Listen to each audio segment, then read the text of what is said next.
Bartholomew, the holy apostle of Christ, first greatly tortured, then flayed alive, and finally beheaded, in Armenia, by King Astyages, about A.D. 70.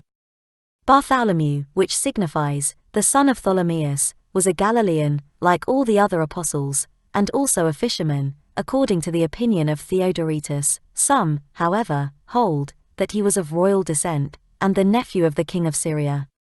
Little is said of him in Holy Scriptures aside from what relates to his call to the apostleship to preach the gospel with the others throughout Judea and Galilee, to the lost sheep of the house of Israel.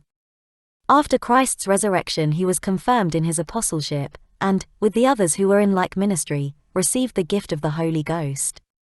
Matthew hours minutes 10:3, Mark 3:18, Luke 6:14-15, Acts 2:1-5.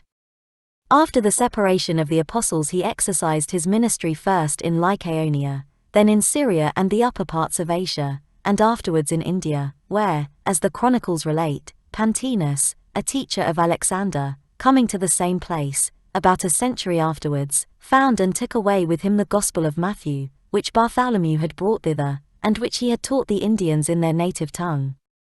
Finally he spread the Gospel in Great Armenia, and there, in Albana, or Albanopolis, the capital and residence of the kingdom of Palino, or Palamonio, and converted King Astyages' brother, together with his wife, 2 sons, and a daughter, to the faith.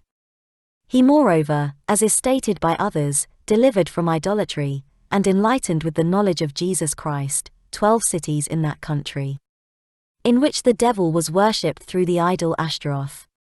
But the priests of Ashtaroth, being very much vexed on account of this, complained to King Astyages, who caused Bartholomew, this holy apostle of Christ, to be apprehended and brought before him.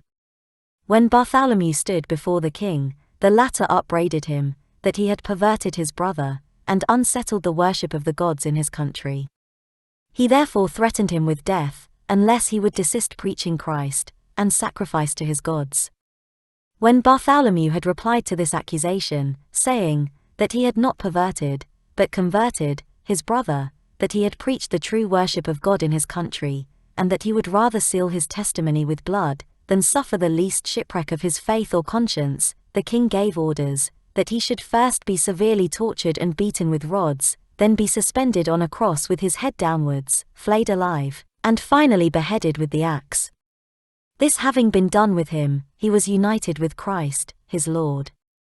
Others relate that the sentence pronounced upon Bartholomew extended no further, than that he should be flayed on the cross, without any mention of decapitation, but that, as he, being still alive after having been flayed, exhorted the people, his head was struck off with an axe. In order to prevent this, he having committed his spirit into the hands of God,